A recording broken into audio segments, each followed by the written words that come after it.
Paano mo ma-prevent, maiwasan at paano pababain ang mataas na triglycerides? Ang mga pagbabago sa iyong dieta changes your diet at malusog na pamumuhay, healthy lifestyle, ay maaaring magpababa ng bilang ng triglyceride.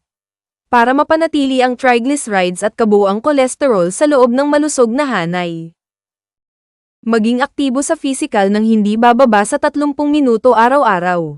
Kumain ng malusog na dieta para sa puso na may mas kaunting unhealthy fats, iwasan ang mga high sugar na pagkain at mga refined carbohydrates, at kumain ng mas maraming fiber.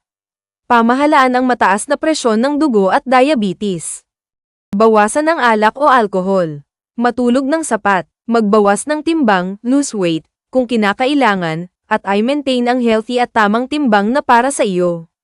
Pamahalaan ang stress. Itigil ang paggamit ng mga produktong tabako o sigarilyo.